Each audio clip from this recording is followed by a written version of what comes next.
Hello dear student, welcome once again in our YouTube channel. तो आज यहाँ पे हम देखने वाले हैं बायोटेक्नोलॉजी का पॉइंटर सीरीज यानी कि क्रैश कोर्स, जो कि आपके एमएससी एंट्रेंस और असिस्टेंट प्रोफेसर के लिए काफ़ी हेल्पफुल रहने वाला है। यहाँ पे शुरू करने से पहले मैं आपको बता दूं कि अगर देखिए आप तैयारी कर रहे हैं एमएससी एंट्रेंस, असिस्टेंट प्रोफेसर या लेक्चरर के लिए, ये हमारा कोर्स है। कंप्लीटेड बैच आपको अचीवर बैच मिलेगा। ये ऑनगोइंग बैच, रैंकर्स बैच है। तो आप हमारा ऐप डाउनलोड करके बॉटनी द बर्निंग डिजायर आप कोर्स को ज्वाइन कर सकते हैं। सारा कुछ चीज़ इसी के अंदर मिल जाएगा, बाहर से कुछ पढ़ने की ज़रूरत नहीं होगा। ओके जी, तो चलिए शुरू करते हैं। तो यहाँ पे तो पहला पॉइंट है भैया, बायोटेक्नोलॉजी का फादर ऑफ बायोटेक्नोलॉजी कहे जाते हैं कार्ल इरेकी को। फादर ऑफ जेनेटिक इंजीनियरिंग पाल बर्ग को बोला जाता है। टर्म बायोटेक्नोलॉजी जो है कार्ल इरेकी ने दिया था 1917 में for large scale production of pig. सबसे पहला रिकॉम्बिनेंट डीएनए देखिए हर्बर्ट बोयर और स्टैनले कोहेन ने नहीं बनाया था। सबसे पहला रिकॉम्बिनेंट डीएनए जो बनाया था, आरडीएनए रिकमेंड हो गया, रिकॉम्बिनेंट होना चाहिए, तो पाल बर्ग ने बनाया था। उन्होंने सीमियन वायरस 14 का यूज किया था और लैम्डा फेज का यूज किया था, और इस तरीके से उन्होंने पहला रिकॉम्बिनेंट डीएनए बनाया था। फिर बाद में 1972 में Herbert Boyer and Stanley Cohen ने डीएनए बनाया था, रिकॉम्बिनेंट डीएनए। तो आपको याद रखना है साल्मोनेला, टाइफीमेरियम और एस्केरिया कोलाई का प्लाज्मिड का यूज करके बनाया था। भैया बायोटेक्नोलॉजी क्या है? बायोटेक्नोलॉजी वही है, हम लिविंग ऑर्गेनिज्म का यूज करते हैं, उससे हम अपना एसेंशियल प्रोडक्ट उससे बनवा लेते हैं इंडस्ट्रियल पर्पस पे। 1970 को हम बोलते हैं ईयर ऑफ बायोटेक्नोलॉजी, आप याद रखना। 1982 में सबसे पहले बायोटेक्नोलॉजी बोर्ड की स्थापना की गई इंडिया में। ठीक है, यूनाइटेड नेशन के प्रपोजल से सबसे पहले न्यू दिल्ली में international centre for genetic engineering and biotechnology की स्थापना किया गया, ICJEP का, ये आप याद रखेंगे। आपसे देखिए पूछा जाए तो फर्मेंटेशन जो है, देखिए बायोटेक्नोलॉजी, रिकॉम्बिनेंट डीएनए टेक्नोलॉजी, ये तो अभी खोजा गया है, लेकिन ये सब बायोटेक्नोलॉजी का यूज़ जो है हम बहुत ही पुराने समय से करते आ रहे हैं। तो फर्मेंटेशन जो है आपका एक ओल्डेस्ट बायोटेक्नोलॉजिकल मेथड है। तो ये बात अब याद रखेंगे। आप अगर एक रिकॉम्बिनेंट डीएनए बनाना चाहते हैं तो आपको क्या क्या चीज़ें चाहिए? सबसे पहले तो होस्ट चाहिए, जहाँ पे हम अपने जीन, डिजायर जीन को निकालें। फिर आपको क्या चाहिए? एक बैक्टीरिया चाहिए जहाँ पे डालें। एंजाइम चाहिए सेल वाल को डाइजेस्ट करने के लिए। रिस्ट्रिक्शन एंजाइम चाहिए डीएनए को कट करने के लिए। लाइगेज चाहिए जोड़ने के लिए, और ऐसे बहुत सारे एंजाइम चाहिए वहाँ पे। ठीक है, वेक्टर चाहिए हमें, और बहुत सारे टेक्निक चाहिए, जैसे जीन गन हो गया, ठीक है, इलेक्ट्रोफोरेसिस में ये सब हो गए। तो ये सब टेक्निक चाहिए होता है। ठीक है, सबसे पहले आपको एक बैक्टीरिया को आइसोलेट करना है, तो आपको कौन सा एंजाइम चाहिए? सबसे पहले लाइसोजाइम एंजाइम चाहिए, जो बैक्टीरिया को, सेल वाल को डाइजेस्ट कर पाए। ये चीज़ें आप 12वां पॉइंट देखिए। 13वां पॉइंट है, अर्बर ने 1963 में डिस्कवर किया था बैक्टीरिया के पास 2 सिस्टम होते हैं। देखिए बैक्टीरिया के साथ होता क्या है ना, कि बहुत सारे फेज, वायरस, बैक्टीरियोफेज होते हैं, बैक्टीरिया पे अटैक कर करके अपने डीएनए को मल्टीप्लिकेट कराते रहते हैं। तो बैक्टीरिया क्या करता है, इस बैक्टीरियोफेज के आक्रमण से बचने के लिए सबसे पहले मेथाइलेज का हेल्प लेता है। वो वायरल डीएनए के ऊपर मेथिल ग्रुप लगा के उसे इनएक्टिवेट कर देता है। अगर मेथाइलेज ना काम किया तो उसके पास होता है रिस्ट्रिक्शन एंजाइम, जो कि वायरल डीएनए को कट करके उसे इनएक्टिव कर देता है। लेकिन हम इंसान चालाक, उस रिस्ट्रिक्शन एंजाइम को हम निकाल के उससे अपने यूज में लेते हैं। ये चीज़ें अलग बात है। आपसे पूछे कोई कि फर्स्ट डिस्कवर्ड रिस्ट्रिक्शन एंजाइम कौन है, तो आप कहेंगे हिन second is the first discovered restriction enzyme. Okay, यहाँ पे क्या चाहिए? कुछ एंजाइम की ज़रूरत होती है जो कि डीएनए के लेवल पे काम करते हैं। देखिए सेल के लेवल पे काम करने के लिए आपको चाहिए लाइसोजाइम एंजाइम, ये सारे जो बाहर से काम करे। सेल के लेवल पे रिस्ट्रिक्शन एंजाइम चाहिए। तो रिस्ट्रिक्शन एंजाइम का मेनली काम होता है डिफेंस के लिए। आपसे पूछे कि भैया, कोई नॉर्मली आपसे पूछे कि रिस्ट्रिक्शन एंजाइम का मेन काम है, तो कहेंगे आप रिस्ट्रिक्शन एंजाइम का जो मेन काम है वो क्या है? प्रोटेक्शन है, डिफेंस है बैक्टीरिया के अंदर। ठीक है, अप्रॉक्सीमेटली 230 स्ट्रेन का यूज किया गया, और अब तक 900 से ज़्यादा रिस्ट्रिक्शन एंजाइम को आइसोलेट कर दिया गया है। सबसे ज़्यादा इम्पॉर्टेंट ये है आइसोसाइजोमर। तो आइसोसाइजोमर क्या होते हैं? डिफरेंट रिस्ट्रिक्शन एंजाइम होते हैं जो कि सेम रिकॉग्निशन सीक्वेंस पे पहचानते हैं और उसी रिकॉग्निशन साइट पे कट करते हैं। जैसे HPH फर्स्ट हो गए और BUB फर्स्ट हो गया।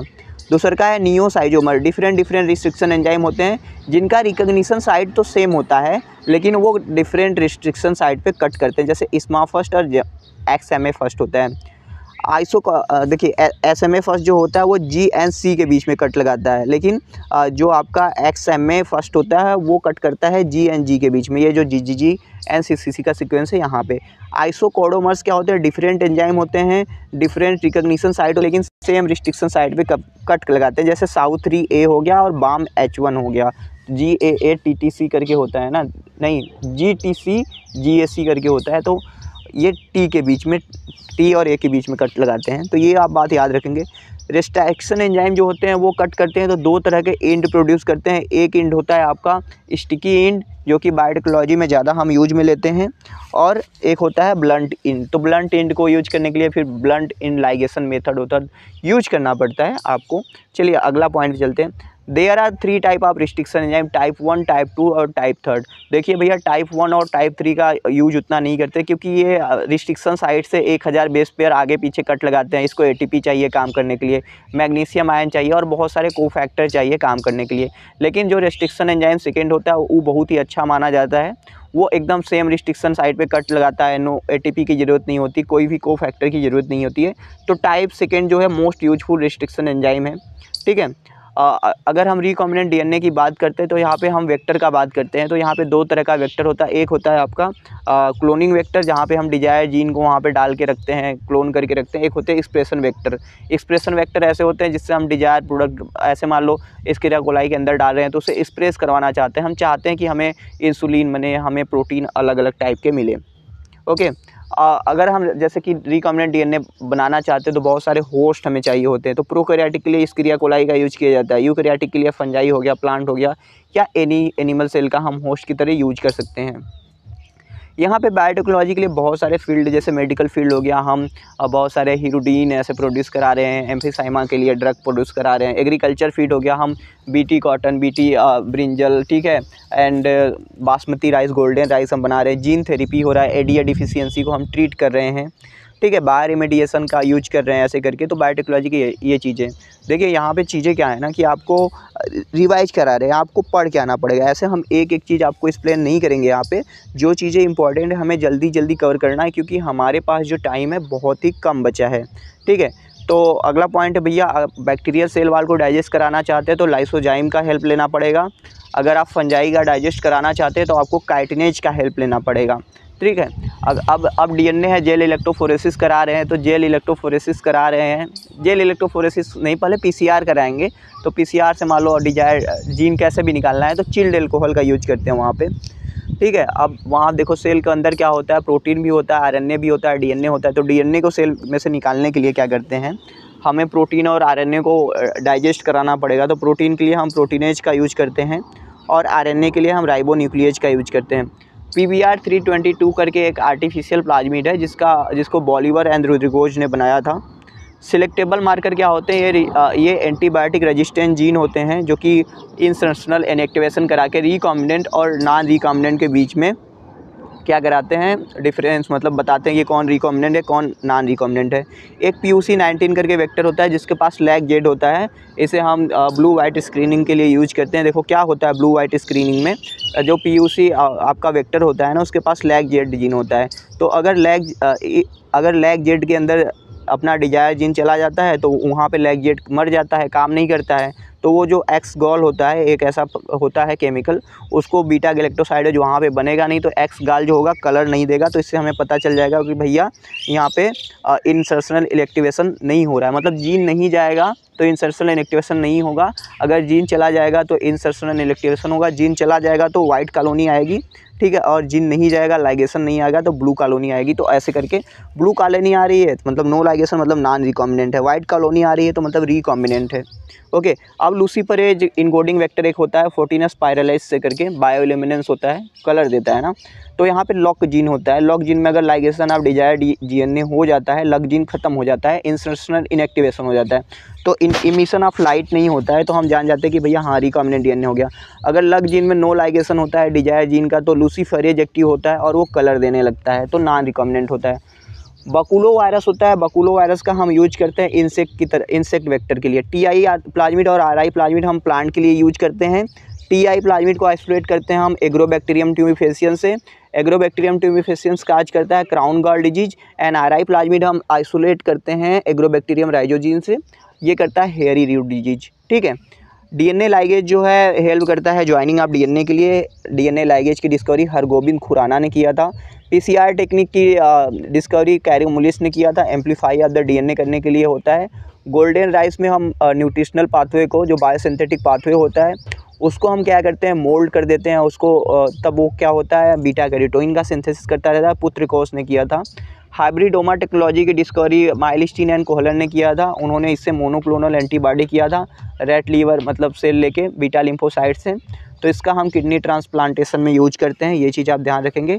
इस क्रिया कोलाई को हम गुइनिया पिग बोलते हैं, क्योंकि जो भी बायोटेक्नोलॉजी के क्षेत्र होते हैं, जो भी हम रिकॉम्बिनेंट डीएनए बनाते हैं, हम इस क्रिया कोलाई को लेके ही बनाते हैं। Okay, genetically engineer male sterile crop में जो होता है बार्नेज जीन का एक्सप्रेशन करा के करते हैं, बार्नेज जीन का।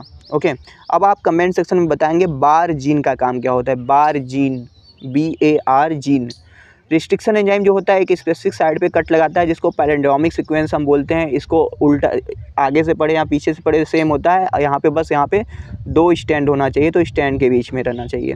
TI प्लाज्मिड आइसोलेट होता है एग्रोबैक्टीरियम ट्यूमिफेसियन से। साउदर्न ब्लॉटिंग का यूज करते हैं डीएनए के लिए, आप जानते हैं।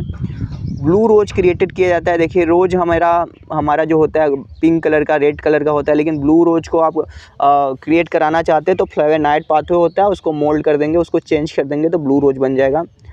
पोटैटो का यूज किया जा रहा है recently development for the vaccine for the hepatitis B, ये आप याद रखेंगे। इलेक्ट्रोपोरेशन जो होता है एक ऐसा मेथड होता है जिसमें हीट शॉक देके सोमैटिक सेल को फ्यूज कराते हैं, तो सोमैटिक हाइब्रिडाइजेशन के लिए यूज किया जाता है। पॉलीइथिलीन ग्लाइकॉल हो गया, सिंडाई वायरस हो गया, सोडियम नाइट्रेट हो गया, इन सारों का भी हम सोमैटिक हाइब्रिडाइजेशन में यूज कराते हैं। इंटरफेरॉन क्या होते हैं, जेनेटिकली इंजीनियर्ड एंटीवायरल प्रोटीन होता है। जब हमारे एक सेल पे वायरस अटैक करता है तो वो सेल ना कुछ ऐसे प्रोटीनेशियस केमिकल को रिलीज करता है जो दूसरे सेल को जाके इन्फॉर्म करता है कि वायरस का इन्फेक्शन हो चुका है, तुम अपने जो भी आयन चैनल वैनल है वो उसे बंद कर लो। ओके, तो production of human protein in bacteria इसलिए पॉसिबल हो गए। देखो भैया, प्रोकैरियोट हो या यूकैरियोट हो, वो जेनेटिक कोड जो होते हैं वो यूनिवर्सल हो गए। जो जेनेटिक कोड प्रोकैरियोटिक में रहेंगे वह यूकैरियोटिक में रहेंगे, इसीलिए हम प्रोड्यूस कर पाते हैं। रिपीटेटिव डीएनए जो होता है डीएनए फिंगरप्रिंटिंग में, उसे variable number of tandem repeat बोलते हैं, VNTR बोलते हैं। BT कॉटन डेवलप किया गया था क्राइजीन के द्वारा। कौन डेवलप किया था, इसीवाटा एंड बर्नियर डेवलप किए थे। बैसिलस thuringiensis होता है पेस्टिसाइड रेजिस्टेंट के लिए। आपको ज़्यादा तेज़ लग रहा है क्या? तेज़ नहीं है, आप रिवाइज कर रहे हो, एक बार सुन लो फिर दोबारा सुनो, ठीक है। और ये PDF जिसको चाहिए वो क्या करेगा, टेलीग्राम पे मुझे मैसेज कर देगा, मैं उसे भेज दूंगा PDF। नहीं तो ग्रुप में डाल देंगे, जो पेड मॉक टेस्ट ज्वाइन किए हैं उनके वाले में। सबको नहीं देंगे भैया, वीडियो बन रहा है, वीडियो देखा करो पहले और नोट किया करो। PDF ही दे दूंगा, नोट कैसे करोगे आप। फ्लेवर्स और वैरायटी ऑफ द टमाटो जो है कोलजीन कंपनी ने बनाया था। क्या हो रहा था कि टमाटो जो था वो पक के ख़त्म हो जा रहा था। जब पक रहा था, पॉलीगैलेक्टोरेनोज एंजाइम था जो मिडिल लैमेला को डिजॉल्व कर रहा था। तो वो जो एंजाइम पॉलीगैलेक्टोरेनोज को कोट कर रहा था, उसी एंजाइम को हम क्या कर रहे थे, वहाँ से कट करके हटा रहे थे। तो वो एंटीसेंस RNA टेक्नोलॉजी बोलते हैं उसे, ठीक है। RNA interference. गोल्डन राइस जो डेवलप किया गया था मॉडिफाइड बायोसिंथेटिक पाथवे करके किया गया था, बीटा कैरोटीन बनाने के लिए। विटामिन A वहाँ पे बढ़ जा रहा था। स्यूडोमोनास फुटिडा को डेवलप किए थे आनंद मोहन चक्रवर्ती। स्यूडोमोनास फुटिडा जो था वो आयल स्प्लिट को वो डाइजेस्ट कर रहा था, डिग्रेडेड कर रहा था। ईस्ट आर्टिफिशियल क्रोमोसोम जो कि एग था वो बनाया गया था कंबाइन करके सेंट्रोमियर, टीलोमियर और ARS सीक्वेंस को। पार्टिकल डिलीवरी सिस्टम जो था वो हेल्प कर रहा था आपका। अगर जीन को चाहते हैं कि क्लोरोप्लास्ट में इंटीग्रेट हो पाए तो पार्टिकल डिलीवरी सिस्टम का यूज करना पड़ेगा। सटल वेक्टर ऐसे वेक्टर होते हैं जो 2 होस्ट में जा सकते हैं, प्रोकैरियोट और यूकैरियोट दोनों में। 1 amino cyclopropane 1 carboxylic acid oxidase gene जो होता है फ्लेवर सेवर ट्रांसजेनिक वैरायटी में, इसी को अंडर एक्सप्रेस किया गया था, इसी को दबा दिया गया था। BT कॉटन में होता है क्राइजीन। Fast sustained expression of transgene into the successive generation of सेलाइन in culture. The idea of gene transfer can obtain using adeno viral vector. आप चाहते हैं कि एक यूकैरियोटिक सेल है, उसमें आप अगर कोई भी ऐसा जीन है जो लगातार एक्सप्रेस करते रहे तो आपको एडिनो वायरस से उस जीन को डालना पड़ेगा। तो क्या होता है, एग्रोबैक्टीरियम मेडिएटेड जब जीन ट्रांसफ़र होता है ना, तो एसिडोसिरिंगुइन हो गए, होमोसेरिडीन हो गए, तो ये सारे केमिकल होते हैं जो कि वीर जीन को एक्टिवेट करा देते हैं, मतलब एग्रोबैक्टीरियम को एक्टिवेट करा देते हैं। जेल इलेक्ट्रोफोरेसिस एक ऐसा मेथड होता है जिससे DNA को साइज के बेसिस पे सेपरेट किया जाता है। A.T. सेलियस ने इसको डेवलप किया था। एगरोज जेल जो होता है जिलेडियम ग्रेसिलेरिया और इससे आइसोलेट किया जाता है, जो कि एक तरह के रेड एल्गी है। सेपरेशन ऑफ डीएनए साइज के बेसिस पे होता है। डीएनए जो जेल पे रन कर रहे होते हैं उसको विजुलाइज करने के लिए हम इथेरियम ब्रोमाइड का यूज करते हैं। जब डीएनए हमारे जेल पे रन कर जाता है तो हमारा डिजायर जीन डीएनए दिखने लगता है। उस डिजायर डीएनए को वहाँ से कट करके जो निकालते हैं उस मेथड को हम इल्यूशन बोलते हैं। Polymerase chain reaction develop by carry मुलिस 1986। तो पॉलीमरेज चेन रिएक्शन पीसीआर हम टेस्ट ट्यूब में नहीं रन कराते भैया, उसके लिए एक स्पेशल ट्यूब होता है जिसे हम इपेंड्रॉप ट्यूब बोलते हैं। डीनेचुरेशन होता है 90 से 95 डिग्री सेंटीग्रेड पे। एनेलिंग होता है 46 से 56 डिग्री सेंटीग्रेड पे। एंड एक्सटेंशन होता है 70 टू 72 डिग्री सेंटीग्रेड पे। टैग पॉलीमरेज जो होता है थर्मोस्टेबल एंजाइम होता है, जिसको थर्मस एक्वेटिकस से एक्सट्रैक्ट किया गया था चीएन एंड एटल द्वारा। पप्पू पॉलीमरेज जो होता है ऑब्टेन किया गया था पायरोकोकस फ्यूरियस के द्वारा। ये प्रूफ रीडिंग एक्टिविटी शो करता है 3 प्राइम से 5 प्राइम पॉलीमरेज एक्टिविटी शो करता है। वेंट पॉलीमरेज जो आइसोलेट किया गया था थर्मोकोकस लिटोरैलिस से आइसोलेट किया गया था। जंपिंग जीन जो होते हैं जो अपना पोजीशन को स्विच कर सकते हैं, बदल सकते हैं, बारबरा मैकलिंगटन ने मेज में डिस्कवर्ड किया था। ओके, बीटा लैक्टम रिंग कहाँ पे होता है? पेनिसिलिन जो आपका एंटीबायोटिक है, अलेक्जेंडर फ्लेमिंग ने 1928 में खोज किया था जब वो काम कर रहे थे स्टेफिलोकोकस ऑरियस के ऊपर। तो सेरेंडिपिटी मतलब बाई चांस डिस्कवरी कर लिया था पेनिसिलिन का। तो उसके पास होता है beta lactam ring. IARI Indian agriculture research institute जो है आपका न्यू दिल्ली में है। डीएनए फिंगरप्रिंटिंग को डेवलप किया था जेफ्रे ने। इंडिया में बात करें फादर ऑफ डीएनए फिंगरप्रिंटिंग का तो आप कहेंगे लालजी सिंह। वीड रीजन जो होते हैं टीआई प्लाज्मिड में इसेंशियल होते हैं transfer of tDNA into host, तो ये बात आप याद रखेंगे। बैसिलस सबटाइलस जो होता है उसे हम इंसेक्टिसाइड की तरह यूज कर सकते हैं। जीन साइलेंसिंग क्रैक्सीमेलो ने स्टडी किया था, 2003 में नोबेल प्राइज़ मिला था। तो सिनोरेबिडाइटिस एलिगेंस या मेलोकडाइनी इनकॉग्नेटा आप बोल सकते हैं। उसके ऊपर पॉलीएथिलीन ग्लाइकाल हो गया, सोडियम नाइट्रेट हो गया, सनडाई वायरस हो गया और कैल्शियम हो गया, हीट शॉक हो गया, ये सब यूज किए जाते हैं आपका साइब्रिड के फॉर्मेशन के लिए। जीन गन मेथड डेवलप किया गया था जीन सैनफोर्ड 1984 में। यहाँ पे गोल्ड या टंगस्टन का पार्टिकल यूज किया गया था, ठीक है, इसलिए इसे पार्टिकल डिलीवरी सिस्टम भी बोलते हैं। इंसुलिन जो है वो बनाया गया था ह्यूमन इंसुलिन इली लिली कंपनी के द्वारा। ह्यूमन इंसुलिन नॉर्मली हमारे बॉडी में इंसुलिन का जो लैंगरहैंस बीटा सेल्स होते हैं उससे प्रोड्यूस होता है। 2 चेन से मिलकर बनाता है, AB चेन 51 अमीनो एसिड का होता है। तो इतना चीज़ें मैंने आपको बता दिया बायोटेक्नोलॉजी का। कितना मिनट हुआ? मुश्किल से 20 मिनट भी नहीं हुआ। 20 मिनट में आपने 100 पॉइंट रिवीजन कर लिया। अब एक बार 2 बार सुनो वीडियो को। हाँ, एक बात और, वीडियो को 50 लाइक नहीं आया वीडियो पे तो अगला वीडियो जल्दी से नहीं आएगा। तो 50 लाइक इज़ द मस्ट। आप वीडियो देख रहे हैं तो लाइक करके जाना। तो इसमें हम मेहनत कर रहे हैं, PDF आपको प्रोवाइड कर देंगे मे बी। तो चलता हूँ मैं, आपसे मिलूँगा कल किसी और टॉपिक के साथ। मे बी कल का टॉपिक हो जाए जेनेटिक्स या मॉलिक्यूलर बायोलॉजी। तो 100 पॉइंट मैं आपसे डिस्कस करूंगा ऐसे ही फास्ट मोड में। तो ये फास्ट मोड रिवीजन है, यहाँ पे आपको ऐसा नहीं कि आप सीख रहे हैं, फास्ट मोड रिवीजन है ना, तो इसलिए चलो चलते हैं, मिलते हैं कल। Thank you for watching this video.